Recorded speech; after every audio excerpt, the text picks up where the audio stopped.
June মাহতে আঁচনিখনৰ বস্তু কেইটামান দালি চেনি নিমখ নাপাওঁ বুলি কলতে হুৱা দুৱা লগোৱা সেই পৰজীৱীসকলক ক'ব বিচাৰিছো আঁচনি নামৰ এই বস্তুটো এটা ডাঙৰ ভাইৰাছ হয় আঁচনিয়ে মানুহৰ কৰ্মস্পৃহা নাইকিয়া কৰে আঁচনিয়ে মানুহক পংগুত্বৰ দিশে আগুৱাই নিয়ে আমাৰ কাম বন কৰিবলৈ হেঁপাহ স্পৃহা একো নাইকিয়া হ'ল 11 তাৰিখে দাইল দিব চেনি দিব নিমখ দিব মিঠাতেল দিব আমি খাম চৰকাৰে দিব আমি পাম খেতি পথাৰলৈ কেলে যাম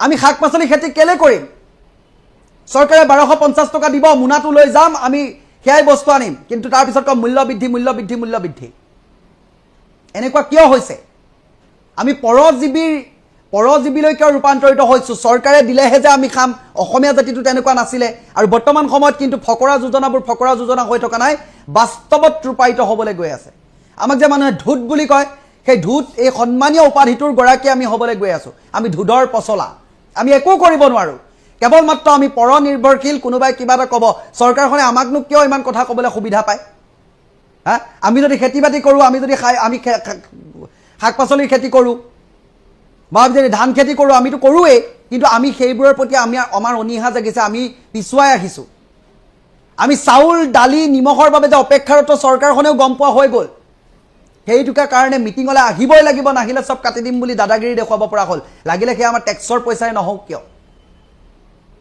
গতিকে আপোনালোকক বিনম্ৰতাৰে আহ্বান জনাইছো পৰজীৱী নহব এটা ডাঙৰ ভাইৰাছ হৈছে এই পৰজীৱী এই আঁচনিখন হৈছে এটা ডাঙৰ ভাইৰাছ পৰজীৱী হৈ পংগুত্তৰ জীৱন কটাবলৈ আগুৱাই লৈ যোৱা এটা বস্তু হয় কালৰো কাল বিপৰীত কাল ফ্ৰী দালি চেলি মিঠাতেল খোৱাতকৈ পেটত গামোচা মাৰি থকাই ভাল ফ্ৰী আঁচনিয়ে বৰ্তমান সময়ত পংগু কৰিছে আমাৰ অসমীয়া জাতিটো ফ্ৰী আঁচনিয়ে কৰ্মসংস্থাপনৰ প্ৰতি মানুহৰ আগ্ৰহ একেবাৰে কমাই পঠালে খেতি বাতি কৰবাত আছে মানুহ আজি কেৱল মাত্ৰ মিটিং মাটাঙত ব্যস্ত হৈ থকাতেই তেখেতলোক সীমাবদ্ধ হৈ থাকি ফ্ৰী আঁচনিৰ বাবে চৰকাৰৰ ঋণৰ বোজা বাঢ়ি গ'ল ৰাজহতকৈ ব্যয় বৰ্তমান সময়ত বাঢ়ি গ'ল আৰু সেই ঋণৰ বোজা কোনে বহন কৰিছে ভৱিষ্যত প্ৰজন্মই আপোনাৰ সন্তান জন্ম হৈ ঋণৰ বোজালৈ তেখেতলোক উপজিবলগীয়া হৈছে কাৰ বাবে কেৱল মাত্ৰ আমাৰ এই পংগু জাতিটোৰ বাবে আমি ধূত বুলি আমাৰ বহু সন্মানেৰে সন্মানিত আমি বহুখিনি সময়ত হৈ থাকো আৰু সেই বস্তুটো আমি বাৰে বাৰে প্ৰমাণ আমি পাই আছো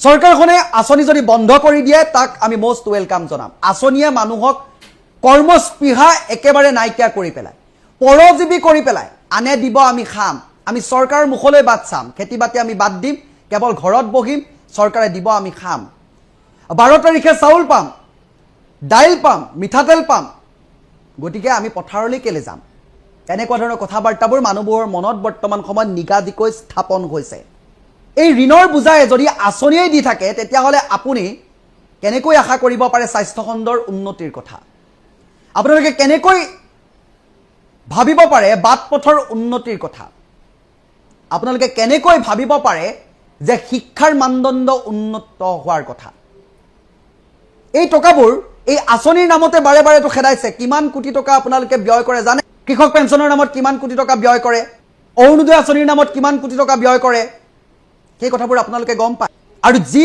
এই আঁচনিসমূহে কেৱল মাত্ৰ বহুখিনি সময়ত নিৰ্বাচনৰ হাতিয়াৰ বহুখিনি সময়ত জনসাধাৰণৰ ওপৰত ঋণৰ বোজা বহুখিনি সময়ত কেৱল মাত্ৰ নিৰ্বাচনী চমক হিচাপে পৰিগণিত হয় চৰকাৰী যি ৰাজকোষত ধন থাকে সেয়া কোনো ব্যক্তিগত মানুহৰ ধন নহয় সেয়া ৰাইজৰ কৰৰ ধন হয় সেই কৰৰ ধনসমূহ স্বাস্থ্য শিক্ষা খেতি বাতি আদি কৰি সকলো দিশত যদি ব্যৱহাৰ কৰে তেতিয়াহে উন্নয়নশীল ৰাষ্ট্ৰলৈ আমি অগ্ৰগতি লাভ কৰিব পাৰিম আমি আত্মনিৰ্ভৰশীল হ'ব পাৰিম আমি আত্মনিৰ্ভৰশীল হৈ নিজকে সুৰক্ষিত কৰিব পাৰিম খেতি পথাৰক লৈ আপোনালোকে কেইটা স্কিম দিয়া দেখিছে নাই মানুহে খেতি বাতি বাদেই দিলে কৃষি মন্ত্ৰীজন আমি নেদেখাই হলো কি কথাবাৰ্তা আগৰ বছৰটো আমি নেদেখিলোৱে ক'ত কিনো কৰিলে গতিকে আমাৰ মানুহবোৰ কামৰ পৰা বহু দূৰত গুচি যায় আঁচনি নামত বাছনি প্ৰক্ৰিয়া এইবোৰটো আছেই আঁচনি এখনে কেনেকুৱা ধৰণৰ সমাজত বিভ্ৰান্তিকৰ পৰিৱেশ সৃষ্টি কৰি ৰাখে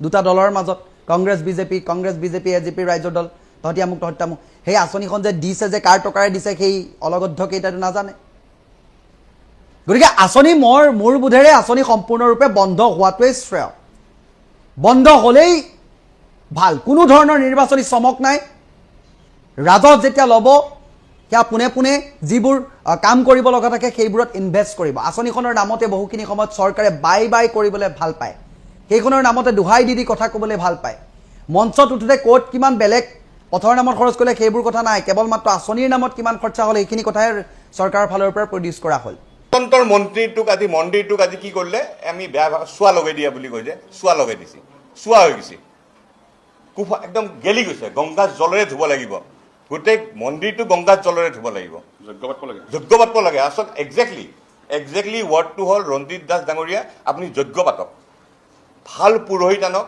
কামাখ্যাৰ পৰা বা ক'ৰবাৰ ভাল পুৰোহিত আনি মানে আপুনি শান্তি জল ছটিয়াই পবিত্ৰ কৰক জেগাখিনি গেলাই গৈছে গোন্ধাই গৈছে গোটেই জেগাটো ফ্ৰীতে এটা উপদেশ দিওঁ ৰাজহুৱা কামত জড়িত মানুহ বিশেষকৈ মন্ত্ৰী বিধায়ক MLA IAS IPS পৰাপক্ষত বেলেগৰ সংসাৰৰ পৰা অলপ দূৰত থকাই ভাল অসম ভৱনত কাজিয়া লাগি কাৰোবাৰ ঘনীয়েকে কাৰোবাক চুলি ছিঙিলে চেণ্ডেল দি কোবালে দি পেলাই সেই ছোৱালী যে হোটেলত থাকিলে সেই হোটেলৰ পৰা পুষ্পক ট্ৰেভেলছৰ বিলবিলাক কিয় আহে আমাৰ যিজন আগৰ স্পীকাৰ বিশ্বজিৎ দৈমাৰী মানে হাৰ্ট থ্ৰব শব্দটো মই ব্যৱহাৰ নকৰোঁ কিন্তু ছুপাৰষ্টাৰ এই ছুপাৰষ্টাৰজনে এখন ভেনিটি ভেনত ঘূৰিছিলে এই ভেনিটি ভেনৰ ফটোখন আজি আমি ৰাতিপুৱা আনিছোঁ এই ভেনিটি ভেনখন আজি নাই এই ভেনিটি ভেনখন এতিয়া জংঘলত জাবৰৰ মাজত সোমাই আছে ক'ত সোমাই আছে এই মাধৱ ডেকা য'ত থাকে এই ঠিকাদাৰজনৰ তাতে মাধৱ ডেকা কোন হয় তেওঁৰ এটা পুৰণা আৰ্মিৰ লিংক আছে আৰু এই ভেনিটি ভেনখন চৰকাৰে কিনা নাই আৰ্মিৰ ফালৰ পৰা গিফ্ট লৈছিলে ক'ত গ'লে ভেনিটি ভেনখন আজি নাই আমাৰ ছুপাৰষ্টাৰ আজিকালি ভেনিটি ভেনত নুঘূৰে বিশ্বজিৎ দৈমাৰী ডাঙৰীয়াই বিদেশ ভ্ৰমণ কৰিছে 32 বাৰ কাক লৈ গৈছে সেইটো পাছপৰ্ট চালে গম পাব বিদেশ ভ্ৰমণ কৰক আমাৰ আপত্তি নাই কৰিব পাৰে ৰাইজৰ পইচাৰে কিয় কৰিব আৰু আমি যদি এই বিদেশ ভ্ৰমণৰ পৰা গোটেই তথ্য আজি যিখিনি মই বা আমাৰ ধ্ৰুৱ তালুকদাৰ যিখিনি কথা ক'ম এই কথাখিনি যদি মিছা হয় এই পুষ্পক ট্ৰেভেলছত গৈ সুধিলে হ'ল এইটো পুষ্পক ট্ৰেভেলছৰ ফাইল গোটেই কাৰবাৰটো পুষ্পক ট্ৰেভেলছৰ পৰা হৈ আছে সচিবালয়ত হৈছে কি আমি যেতিয়া 90 দশকত যাওঁ তেতিয়া অসম সচিবালয়ত এনেকুৱা আছিলে ভালপোৱা আছিলে প্ৰেম আছিলে আবেগ আছিলে অভিমান আছিলে এনেকুৱা আছিলে আৰু সেই অসম সচিবালয়ৰ পৰাই প্ৰেমৰ সৃষ্টি হৈছিলে এজন জাতীয় নেতাৰ কাহিনী আমি যদি ক'ব 90 দশকৰ কাহিনী আমি জানোৱেই চবেই জানে কি হৈছিলে তেতিয়া এই প্ৰেম ভাল পোৱা যায় গৃহকন্দল হ'ল মন্দিৰত চুলিয়াচুলি হ'ল মাৰপিট হ'ল তেনেকুৱা আৰু আজিৰ অসম মানে অসম বিধানসভাটো এই একেই কিন্তু এতিয়া আবেগ নাই প্ৰেম নাই ভালপোৱা নাই চুলিয়াচুলি নাই কাজিয়া নাই এতিয়া আছে UCC কাৰবাৰ চলি আছে বিদেশ ভ্ৰমণত যায় ক'ৰবাত জয়পুৰত গৈ কাৰোবাৰ ঘনীয়েকে যায় ধৰে আছাম হাউচত ধৰে তো বেবিচাৰী এটা কাৰবাৰ তো গণতন্ত্ৰৰ মন্দিৰ এতিয়া দুৰ্নীতিত পৰিণত হৈছে UCCলৈ গৈছে UCC বুলি ক'লে চবেই আমি গম পাওঁ বৰ্তমান খুব চৰ্চাত আছে হোমেন বৰুৱা অন্তিমা দেউৰা চেৰাউগী দুলাল পেগু আৰু দীৰ্ঘা বৰুৱা এওঁলোক হ'ল মেইন কালপ্ৰিট যোনে গোটেই সচিবালয়টো কলংকিত কৰিছে আমি এতিয়া ক'বলৈ যাব লাগিব প্ৰথম মই আৰম্ভতে কওঁ আমি 3জন ঠিকাদাৰৰ নাম ল'ব লাগিব এজন হ'ল মাধৱ ডেকাৰ সম্পত্তিৰ কথা যদি আমি ক'ব যাওঁ উষা কোৰ্টত কাষত এটা বিল্ডিং আছে ছিকিমত সম্পত্তি আছে ত্ৰিপুৰাত আছে গণেশগুৰি লক্ষ্মী হোটেলৰ কাষত আছে এই মাধৱ ডেকাৰ কেৰেক্টাৰটো অলপ বেলেগ ধৰণৰ কেৰেক্টাৰ ইয়াতে এজন পাম আমি সুন্দৰ নাথ মিশ্ৰ আৰু এজন হ'ল গৌতম বড়ো এওঁলোকে কি কৰে 5 কোটি টকাৰ যদি কাম কৰে বিল দেখায় 20 কোটিৰ 25 কোটিৰ আমাৰ যিজন আগৰ স্পীকাৰ বিশ্বজিৎ দৈমাৰী মানে হাৰ্ট থ্ৰব শব্দটো মই ব্যৱহাৰ নকৰোঁ কিন্তু ছুপাৰষ্টাৰ এই ছুপাৰষ্টাৰজনে এখন ভেনিটি ভেনত ঘূৰিছিলে এই ভেনিটি ভেনৰ ফটোখন আজি আমি ৰাতিপুৱা আনিছোঁ এই ভেনিটি ভেনখন আজি নাই এই ভেনিটি ভেনখন এতিয়া জংঘলত জাবৰৰ মাজত সোমাই আছে ক'ত সোমাই আছে এই মাধৱ ডেকা য'ত থাকে এই ঠিকাদাৰজনৰ তাতে মাধৱ ডেকা কোন হয় তেওঁৰ এটা পুৰণা আৰ্মিৰ লিংক আছে আৰু এই ভেনিটি ভেনখন চৰকাৰে কিনা নাই আৰ্মিৰ ফালৰ পৰা গিফ্ট লৈছিলে ক'ত গ'লে ভেনিটি ভেনখন আজি নাই আমাৰ ছুপাৰষ্টাৰ আজিকালি ভেনিটি ভেনত নুঘূৰে এতিয়া কথাটো হ'ল যে বিশ্বজিৎ দৈমাৰী ডাঙৰীয়াই বিদেশ ভ্ৰমণ কৰিছে ৩২ বাৰ। কাক লৈ গৈছে সেইটো পাছপৰ্ট চালে গম পাব। বিদেশ ভ্ৰমণ কৰক, আমাৰ আপত্তি নাই, কৰিব পাৰে। ৰাইজৰ পইচাৰে কিয় কৰিব? আৰু আমি যদি এই বিদেশ ভ্ৰমণৰ পৰা গোটেই তথ্য আজি যিখিনি মই বা আমাৰ ধ্ৰুৱ তালুকদাৰ যিখিনি কথা ক'ম, এই কথাখিনি যদি মিছা হয়, এই পুষ্পক ট্ৰেভেলছত গৈ সুধিলে হ'ল। এইটো পুষ্পক ট্ৰেভেলছৰ ফাইল। গোটেই কাৰবাৰটো পুষ্পক ট্ৰেভেলছৰ পৰা হৈ আছে। দ্বিতীয়তে হ'ল, আকৌ মই ৰঞ্জিত দাস ডাঙৰীয়াক ধন্যবাদ জনাইছোঁ। আমি আজি প্ৰেছ কনফাৰেন্সৰ যিখন প্ৰেছ ৰিলিজ, সেইখনেই ডাটা। ৰঞ্জিত দাস ডাঙৰীয়াই এতিয়া ইয়াৰ পৰা এটা এটাকৈ ডাটাখিনি ওলালে হ'ল, এনকুৱাৰী কৰিলে হ'ল, গোটেই তথ্য ওলাব। আৰু ৰঞ্জিত দাস ডাঙৰীয়াই যদি তদন্ত আৰম্ভ কৰে, ইয়াৰ পিছৰ পৰ্যায়ত আমি আৰু ডাটা দিবলৈ আমি সাজু আছোঁ। বাকী আমাৰ ধ্ৰুৱ তালুকদাৰে ক'ব গোটেইখিনি। কোকৰাঝাৰ BTID হাগ্ৰাম্বা মহিলাৰীৰ ছেকেণ্ড টাৰ্মটোৰ সময়ত এই বিশ্বজিৎ দৈমাৰী আৰু হোমেন বৰুৱাই লটাৰী স্কেম এটা কৰিছে। গভৰ্ণৰৰ পৰা পাৰ্মিশ্যন লোৱা বুলি এখন ফেক কাগজ ওলাই তেওঁলোকে লটাৰীৰ খেলা পাতিছিলে। আৰু কি কৰে, লটাৰী খেলাটোত তেহঁতেই কেছ দিয়ে। কেছ দি কি কৰে, বেলেগ ৰাজ্যলৈ লৈ যায় লটাৰীটো। এইবিলাক আজিৰ নহয়, হোমেন বৰুৱা, বিশ্বজিৎ দৈমাৰী আজিৰ খিলাৰী নহয়, তেওঁলোকে আগতে এইবিলাক কৰি আহিছে, বদমাচি কৰি। কিন্তু মানুহৰ আৱেগক লৈ খেলি জনজাতিৰ মুখখন লৈ তেওঁ দিছপুৰত আহি পেলাই বদমাচিনি কৰিলে, আৰম্ভ কৰিলে। এতিয়া কথাটো হ'ল, ৰঞ্জিত দাস ডাঙৰীয়া আমি আৰু প্ৰেছ মিট দি থাকিব, আমাৰো ইচ্ছা নাই। যিখিনি হাতত আমাৰ তথ্য আছে আমি ৰঞ্জিত দাস ডাঙৰীয়াক দিলোঁ। বিদেশ ভ্ৰমণৰ ক্ষেত্ৰত এজন মানুহ বিশ্বজিৎ দৈমাৰী ডাঙৰীয়াই ৩২ বাৰ নে ৩৬ বাৰ বিদেশত গৈছে। 36 টাইমছ। নৰেন্দ্ৰ মোদী ডাঙৰীয়াও চাগে 5 বছৰত ইমান যোৱা নাই, তেওঁ যিমান গৈছে। যাব পাৰে, আমাৰ আপত্তি নাই, যাব পাৰে। কিন্তু গৈছে ৰাইজৰ পইচা লৈ। ৯০ দশকৰ বিধানসভা প্ৰেম, ভালপোৱা, আৱেগ আৰু আজিৰ বিধানসভাৰ প্ৰেম ভালপোৱা নাই। এতিয়া UCC আছে, মই আগতে কৈছোঁ। এতিয়া কথাটো হ'ল যে ৰঞ্জিত দাস ডাঙৰীয়াই একশ্যন আৰম্ভ কৰক, আমি তথ্য দিয়া আৰম্ভ কৰিম। আমি তথ্য দি যাম, কোন কোন দেশত গৈছে, কাৰ লগত গৈছে গোটেই। আৰু আমি ক'ব নালাগে, পাছপৰ্টবিলাক চালেই হ'ল। পুষ্পক ট্ৰেভেলছে ক'ব নহয়, পুষ্পক ট্ৰেভেলছ দিলোঁতো আমি। আমাৰ হাতত পুষ্পক ট্ৰেভেলছৰ ফাইল আছে, আমি আপোনালোকক নিদিওঁ বিলখিনি। আমি এইখিনি ৰঞ্জিত দাস ডাঙৰীয়াক দিম, এই বিলখিনি পুষ্পক ট্ৰেভেলছৰ। কিয় দিল্লীৰ অসম ভৱনত কাজিয়া লাগি কাৰোবাৰ ঘৈণীয়েকে কাৰোবাক চুলি ছিঙিলে, চেণ্ডেল দি কোবালে, দি পেলাই সেই ছোৱালী যে হোটেলত থাকিলে, সেই হোটেলৰ পৰা পুষ্পক ট্ৰেভেলছৰ বিলবিলাক কিয় আহে? তো বহুত কাহিনী। সেইকাৰণে কৈছোঁ, গেলাই দিছে। আমি ভবা নাছিলোঁ। আচলতে এইটো হ'ল কি যে বিজেপি চৰকাৰৰ যোৱা 5টা বছৰত ইমান লেতেৰা যে আছিল, কাৰবাৰ আছিলে, এতিয়া এটা এটাকৈ বিধানসভাত এটা এটাকৈ ওলাব ধৰিছে, এটা এটাকৈ। আমি জানো তো ফ্ৰীতে এটা উপদেশ দিওঁ, ৰাজহুৱা কামত জড়িত মানুহ, বিশেষকৈ মন্ত্ৰী, বিধায়ক, MLA, IAS, IPS, পৰাপক্ষত বেলেগৰ সংসাৰৰ পৰা অলপ দূৰত থকাই ভাল। এইটো এটা ফ্ৰীতে এডভাইচ দিলোঁ, আৰু নকওঁ আৰু। সৰু মানুহ এইবিলাকত আমি নাজানো, নাই যদি সেইটো আমি নাজানো, সেইটো আমি ক'ব, সেইটো মুখ্যমন্ত্ৰীৰ এখতিয়াৰৰ কথা। আমি খুব সৰু মানুহ, আমাৰ আৱেগত লাগিছে, আমাৰ কথাখিনি আমাৰ দুখ লাগিছে। কিয় লাগিছে? প্ৰথম চকীখনত বহুতে নাই চাওক, প্ৰথম চকীখনত বহিয়ে তেখেতে যিটো কথা ক'লে বিশ্বজিৎ দৈমাৰীয়ে, মই হোটেলত কাম কৰি অহা, সেইটোত আজি ধ্ৰুৱ কিয় উত্তেজিত হ'ল, আমি কিয় উত্তেজিত হ'লোঁ আজি? আমি আগতেতো এনেকৈ উত্তেজিত হৈ প্ৰেছ কনফাৰেন্স দিয়া নাছিলোঁ। আজি আমাৰ গাত লাগিছে নহয়। এটা মন্দিৰ, গণতন্ত্ৰৰ মন্দিৰটোক আজি কি কৰিলে, আমি বেয়া চোৱা লগাই দিয়া বুলি কৈ যে, চোৱা লগাই দিছে, চোৱা হৈ গৈছে, একদম গেলি গৈছে। গংগা জলেৰে ধুব লাগিব, গোটেই মন্দিৰটো গংগা জলেৰে ধুব লাগিব, যজ্ঞ পাতিব লাগে। আচলতে একজেক্টলি ৱৰ্ডটো হ'ল, ৰঞ্জিত দাস ডাঙৰীয়া আপুনি যজ্ঞ পাতক, ভাল পুৰোহিত আনক, কামাখ্যাৰ পৰা বা ক'ৰবাৰ ভাল পুৰোহিত আনি মানে আপুনি শান্তি জল ছটিয়াই পবিত্ৰ কৰক জেগাখিনি। গেলাই গৈছে, গোন্ধাই গৈছে গোটেই জেগাটো। আৰু ক'ব লগা আছে, কম পিছলৈ। আজি এইখিনি দিলোঁ তথ্য, বহুত তথ্য দিলোঁ আজি আমি। ৰঞ্জিত দাস ডাঙৰীয়া আপোনাৰ হাতযোৰ কৰি অনুৰোধ কৰিছোঁ, আপুনি তদন্ত কৰক, শাস্তি দিয়া ব্যৱস্থা, বিশেষকৈ হোমেন বৰুৱাহঁতৰ নিচিনা মানুহক, যি এস্কৰ্টৰ ছাপ্লাই কৰা মানুহ। এস্কৰ্ট বুলি ক'লে আমি চবেই জানো, ছাপ্লায়াৰ এটা। আৰু মাধৱ ডেকা, ইহঁতৰ গোটেই পইচাটো মাধৱ ডেকাৰ হাতত আছে, যোনে ভেনিটি ভেনখন দিছিলে। আৰু এটা সুন্দৰ নাথ মিশ্ৰ, গৌতম বড়ো, এইকেইটা হ'ল ঠিকাদাৰ। আমাৰ ফালৰ পৰা আজি এইখিনি ক'লোঁ।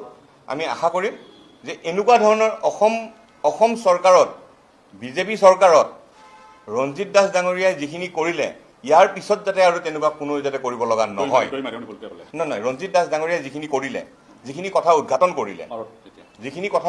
কৰিলে, তেনেকুৱা উদ্ঘাটন যাতে আৰু ভৱিষ্যতে যাতে অসম চৰকাৰৰ পৰা যাতে নোলায় আৰু ৰঞ্জিত দাস ডাঙৰীয়াক আকৌ অনুৰোধ কৰিম আপুনি হিৰো হৈ থাকিব অসমীয়াৰ মনত একশ্যনখিনি আপুনি ভাল কৰি লওক আৰু কি বিশ্বজিৎ দৈমাৰীৰ নিচিনা মানুহ যাতে অসমত যাতে আৰু দ্বিতীয় নহয়। তামিলনাডুৰ মুখ্যমন্ত্ৰী বিজয় থালাপতিয়ে 3গৰাকী উচ্চপদস্থ IPS IGP পদৰ বিষয়াক হাঁহি হাঁহি সংবাদমেল সম্বোধন কৰাৰ বাবে ছাছপেণ্ড কৰিলে। কিন্তু আমাৰ অসমত জনহিতাৰ্থে জনসেৱাৰ্থে যিসকলক আত্মসমৰ্পণ কৰি থকা বুলি কয়, যিসকলক মুখ্যমন্ত্ৰী হিমন্ত বিশ্ব শৰ্মাই জনতাৰ লগত বিনয় হ'বলৈ কয়, জনতাৰ লগত ভালদৰে ইণ্টাৰেক্ট কৰিবলৈ কয়, ব্যৱহাৰ কৰিবলৈ কয়, সেইসকলে আজি কি কৰিছে? মূৰত গুলি ফুটাই দিম বুলি ক'লতো বৰ্তমান সময়তো একো ব্যৱস্থা গ্ৰহণ কৰিব পৰা নাই। সেই বন্দুকটো পূজাত ওলোৱা ল'ৰা ছোৱালীক খেলনা নহয় যে কাৰোবাক আপুনি হাতত আছে বুলি ফুটাই দিম, মাৰি দিম, এনেকুৱা ধৰণৰ শব্দবোৰ ব্যৱহাৰ কৰিব। আপোনালোক ৰাইজৰ সেৱকহে, কোনো গুণ্ডা নহয়। জনহিতাৰ্থে জনসেৱাৰ্থে এই স্তম্ভটো যে লৈ যে আপোনালোক ঘূৰি আছে, এই আপোনালোকক সেই খাকী পোচাকযোৰকহে কোনোবাই ৰেচপেক্ট কৰে, খাকীযোৰক ৰেচপেক্ট কৰে, আপোনাৰ সেই ব্যক্তিত্বক নহয়। একাংশ আৰক্ষী বিষয়াৰ বাবে সমগ্ৰ এই পুলিচ আৰক্ষী বিভাগটো বৰ্তমান সময়ত লেই চেই পাত্ৰ হৈছে। আপোনালোকে মনত ৰাখিব, ৰাতি যিসকলে পেট্ৰলিং দি থাকে, যিসকলে চেকপোষ্টত থাকে, সাধাৰণ জনতাক যিসকলে ব্ৰেথ এনালাইজাৰ মুখত ভৰাই ভৰাই যে চেক কৰে যে আপুনি মদ খাইছে ফাইন দিব লাগিব, সেই ব্ৰেথ এনালাইজাৰডাল যিদিনাখনেই সেই সাধাৰণ জনতাৰ ফালে নাথাকি এইফালে মূৰ কৰি আৰক্ষী বিষয়াৰ মুখত সোমাব, সেইদিনাখনে প্ৰকৃত আৰক্ষী বিষয়াৰ খাকীখন ওলাই আহিব। সেইবাবে কৈছোঁ, আপোনালোক অতন্ত পঢ়ি আপোনালোকে যিমান সন্মান দিব সেয়া কম হ'ব। আমি আগেও কৈছোঁ, এতিয়াও কৈছোঁ। কিন্তু এটা কথা মনত ৰাখিব, সৰ্বসাধাৰণ জনতাৰ ওপৰত বীৰত্ব দেখুৱাই আপোনালোকে একো সাৰি যাব নোৱাৰিব। আপোনালোকে যাৰ আগত বীৰত্ব দেখুৱাব লাগে তাৰ আগত আপোনালোকে ভিজা মেকুৰী, আপোনালোকে একো কৰিব নোৱাৰে। কেৱল মাত্ৰ জনতাৰ এই খাটি খোৱা মানুহ কেইটামানৰ ওপৰত, সেইকেইজনৰ ওপৰত আপোনালোকে বীৰত্ব দেখুৱায়। মুখ্যমন্ত্ৰী হিমন্ত বিশ্ব শৰ্মা ডাঙৰীয়া, আপোনাক বৃদ্ধাংগুষ্ঠ প্ৰদৰ্শন কৰা এই বিষয় আৰক্ষী কেইজনক কি ব্যৱস্থা কৰিব? আপোনাৰ পৰা উত্তৰ বিচাৰিছোঁ। এইটো কাৰণে আপুনিয়ে কৈছিল সেই মন্তব্যটো যে সৰ্বসাধাৰণ জনতাৰ লগত ইণ্টাৰেক্ট কৰিব, বিনয় হ'ব, তেখেতলোকৰ বাবেহে আপোনালোক চুৰ দগাবাজৰ পিঠিতহে আপোনালোকৰ বেতৰ কোব পৰিব লাগে, সৰ্বসাধাৰণ জনতাৰ পিঠিত নহয়। এই কথাবোৰ আপুনিয়ে কৈছিল। গতিকে আপুনিয়ে কৈছিল, আপোনাৰ কথা যিহেতু শুনা নাই বা কৰা নাই, তেখেতলোকৰ ওপৰত কি ব্যৱস্থা কৰিব? কিবা এটা কৰিবনে? অপেক্ষা। নমস্কাৰ, মই পবিত্ৰ। মুখ্যমন্ত্ৰী হিমন্ত বিশ্ব শৰ্মা ডাঙৰীয়া, আপোনাৰ কথাত বৃদ্ধাংগুষ্ঠ বৰ্তমান সময়ত প্ৰদৰ্শন কৰিছে একাংশ আৰক্ষী বিষয়াই। একাংশ আৰক্ষীয়ে আপোনাক ভূক্ষেপ বা কোনো ধৰণৰ কেৰেপেই নকৰে। আপোনাৰ এটা মন্তব্য আছিল যে জনসাধাৰণৰ সৈতেহে, জনসাধাৰণৰ সুৰক্ষাৰ বাবেহে, জনসাধাৰণৰ লগত বিনয়তাৰে জনসাধাৰণৰ লগত সংযোগ স্থাপন কৰিব লাগে আৰক্ষীৰ ফালৰ পৰা। কিন্তু ইয়াৰ একেবাৰে বিপৰীত ছবি সমাজত ঘটি আছে। ইতিমধ্যে আপোনালোকে গম পাইছে যি বাতৰি পৰিৱেশন হৈ আছে, এজন যুৱকক কিদৰে আতিশায্য চলাইছে, কিদৰে আৰক্ষীৰ ফালৰ পৰা অত্যাচাৰ কৰা হৈছে। খাকী পোচাকযোৰ কাৰ বাবে পৰিধান কৰিছে সেইসকলৰ কাণ্ডজ্ঞানহীন নথকা একাংশই যেতিয়া পাব, তেতিয়া এই অৱস্থাৰ সৃষ্টি হ'ব। তেখেতলোকে অযথা হাতত বন্দুকটো আছে বুলি কেৱল মাত্ৰ ফুটাই দিম, কৰি দিম, এনেকুৱা ধৰণৰ শব্দবোৰ ব্যৱহাৰ কৰি কৰি ভয় ভাবুকি এনকাউণ্টাৰ এই কথাবোৰ কৰিবলৈ ক'বলৈ সাহস পায়। অসম আৰক্ষীৰ সৈতে কি বিনয় হ'ব লাগে, মুখ্যমন্ত্ৰীয়ে কি কৈছিলে এবাৰ শুনক। পুলিচৰ কাম দুখীয়াৰ বিৰুদ্ধে লাঠি চলোৱা নহয়, পুলিচৰ কাম হৈছে অপৰাধীৰ পিঠিত দাণ্ডা চলোৱা। জনহিতাৰ্থে জনসেৱাৰ্থে, জনতাৰ সেৱাৰ বাবে তেখেতলোক উৎসৰ্গিত, জনতা সুৰক্ষাৰ বাবে উৎসৰ্গিত। বৰ্তমান এইসকলৰ পৰা ত্ৰাহি মধুসূদন দেখিছে সৰ্বসাধাৰণ জনতাই। একেলোকে সৰ্বসাধাৰণ জনতাৰ লগত ভালদৰে সামঞ্জস্য ৰখা কথাটোতো বাদেই দিয়ক, তেখেতলোকৰ ব্যৱহাৰ শুনিলেই আপোনালোকৰ ঘিণ উপজিব তেখেতলোকৰ বাবে। মই সকলোৰে কথা কোৱা নাই, একাংশৰ কথা কৈছোঁ। ঘিণ উপজিব। তেখেতলোকে কেৱল মাত্ৰ দৰমহা টকাৰে চলিব নোৱাৰি ক'ত পালে খাওঁ, তাক ধৰোঁ, আগ ধৰোঁ, এনেকুৱা ধৰণৰ কামবোৰ কৰিবলৈ বিচাৰি ফুৰে। দাবী ধমকি তেখেতলোক আৰক্ষী বিষয়া নহয় যেন তেখেতলোক কোনোবা গুণ্ডাহে চিনেমাৰ হিৰোৰ দৰে কামবোৰ কৰিবলৈ চেষ্টা কৰে। প্ৰকৃতপক্ষে হিৰোগিৰি তেখেতলোকে যাৰ লগত কৰিব লাগে তাৰ লগত কৰিব নোৱাৰে। কেৱল মাত্ৰ সৰ্বসাধাৰণ জনতাক তেখেতলোকে অত্যাচাৰ কৰিব পাৰে, হাৰাশাস্তি কৰিব পাৰে। সেই খাকীযোৰকহে ভয় কৰিছে, আপোনাৰ কাৰণে কোনেও ভয় কৰা নাই। তেজ মঙহেৰে গঢ়া মানুহ আপুনিও আৰু ময়ো। আপুনি যদি মোৰ ওপৰত অত্যাচাৰ কৰিছে, খাকীযোৰ যদি নিপিন্ধি যদি আপুনি বাহিৰত থাকে, আপোনাকো কি ব্যৱস্থা কৰা হ'ব সকলোৱে জানে। কিন্তু আইনৰ ৰক্ষকসকলক আমি কিদৰে ৰেচপেক্ট কৰিব লাগে সেই কথাটো সাধাৰণ জনতাই জানে, কিন্তু আইনৰ ৰক্ষকসকলে সেই কথাটো নাজানে একাংশই। কেৱল মাত্ৰ সৰ্বসাধাৰণ জনতাক অত্যাচাৰ অত্যাচাৰ অত্যাচাৰ। আমাৰ কথাবোৰ বাদেই দিয়ক, মুখ্যমন্ত্ৰী হিমন্ত বিশ্ব শৰ্মাৰ কথাই গুৰুত্ব নিদিয়ে। জনতাৰ লগত কিদৰে কথা পাতিব লাগে কেৱল মাত্ৰ মুখ্যমন্ত্ৰীয়ে ভাষণ দিলে, সেই আৰক্ষী বিষয়াসকলে শুনিলে, তেখেতলোকে শপত গ্ৰহণ কৰিলে আমি এনেকুৱা কৰিম বুলি, তাৰপিছত চব ফটুকাৰ ফেন। আকৌ একেই প্ৰদৰ্শন যদি চিচিটিভি কেমেৰাটো নাথাকিলে হয় তেতিয়া কি হ'ল এই ব্যৱস্থাটো মুখ্যমন্ত্ৰী হিমন্ত বিশ্ব শৰ্মা ডাঙৰীয়া এই কথাবোৰতো গুৰুত্ব দিয়াটো অত্যন্ত প্ৰয়োজন একাংশ আৰক্ষী বিষয়া ইমান অধপতনে যোৱা হৈছে ৰাইজৰ টকাৰে টেক্সৰ পইচাৰে গৈ মেলি সংঘবদ্ধ হৈ তেখেতলোকৰ সেই ব্যৱস্থাটো হৈছেগৈ চৰকাৰী চাকৰি এটা পাইছেগৈ জনহিতাৰ্থে জনসেৱাৰ্থে এটা স্তম্ভ লৈ তেখেতলোকে জনতাকে অত্যাচাৰ কৰিবলৈ উঠি পৰি লাগিছে এইখিনি সময়ত আপোনালোকে মৌনব্ৰত পালন নকৰিব আৰক্ষী হয় গুণ্ডা নহয় জনতাৰ সেৱক হয় আপুনি কোনো ধৰণৰ চিনেমাৰ হিৰো নহয় কথাটো মনত ৰাখিব যিদিনাখনৰ পৰাই আনক যেন মুখত যে পাইপ ভৰাই থাকে এখেতলোকৰ ওপৰত যেতিয়া ৰাতি পাইপ ভৰোৱা হ'ব উল্টাই সেইদিনাখনে খাকী পোছাকৰ প্ৰকৃত ছবিখন পোহৰলৈ আহিব ৰাজপথত যে কেতিয়াবা চেকপোষ্ট বহাই বহাই একাংশ আৰক্ষী বিষয়াই যে মুখত পাইপ ভৰাই ব্ৰেথ এনালাইজাৰডাল ভৰাই ভৰাই যে মানুহবোৰক চেক কৰে সাধাৰণ জনতাক মদ খোৱাৰ বাবে যে ফাইন কাটে কিবা কৰে সেই ব্ৰেথ এনালাইজাৰডাল এইফালে নকৰি যেতিয়া এনেকৈ ঘূৰি যাব সেইদিনাখনে বহুত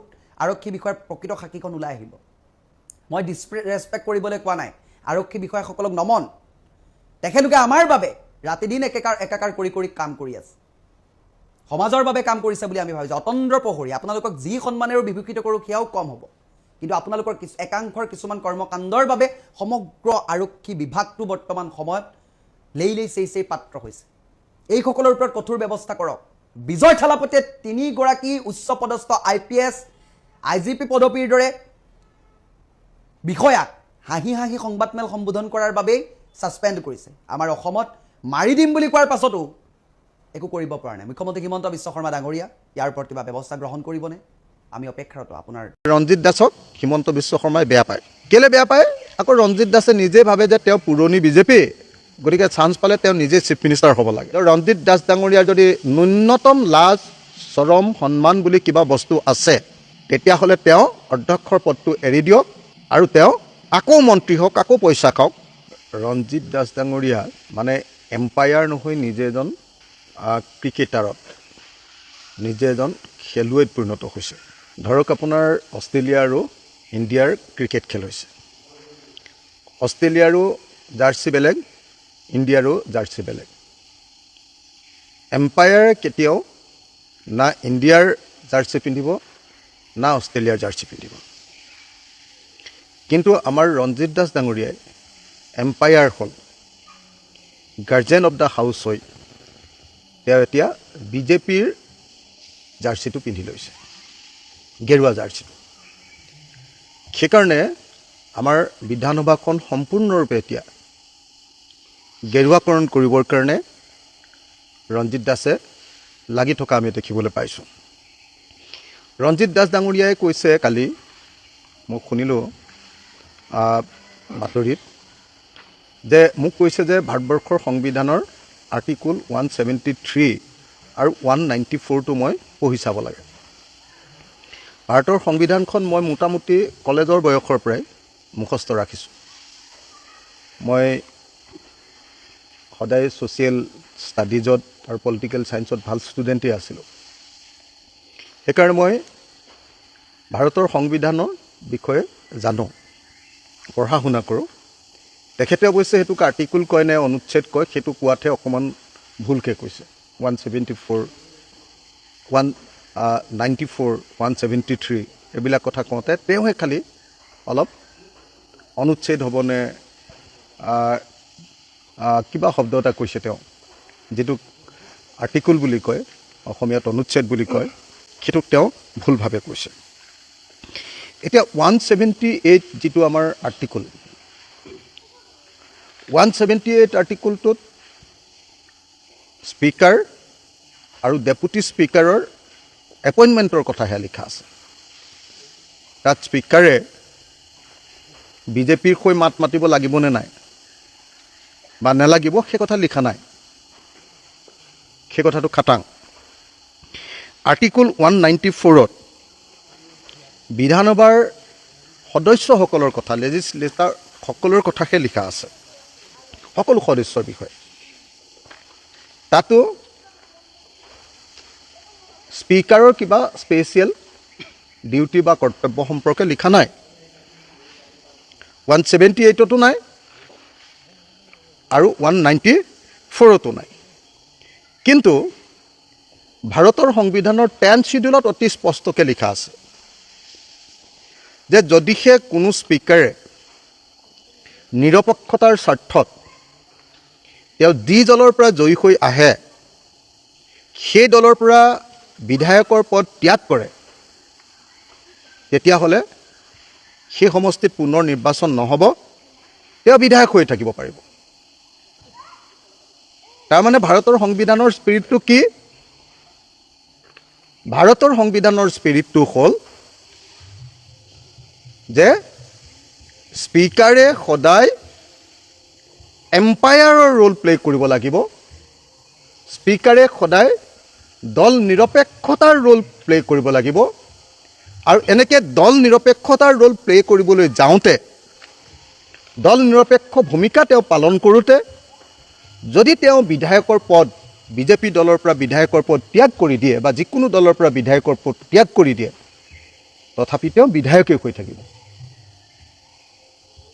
সেই দলৰ পৰা ৰিজাইন কৰিলেও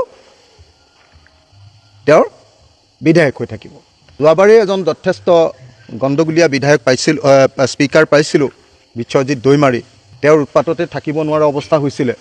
এইবাৰ এনেকুৱা এজন স্পীকাৰ পালোঁ যিজনে যেতিয়া চৰকাৰী পক্ষৰ বিধায়কবিলাকে বিজেপিৰ পক্ষৰ বিধায়কবিলাকে কথা কৈ থাকে, তেওঁ হাঁহি হাঁহি সমৰ্থন কৰে।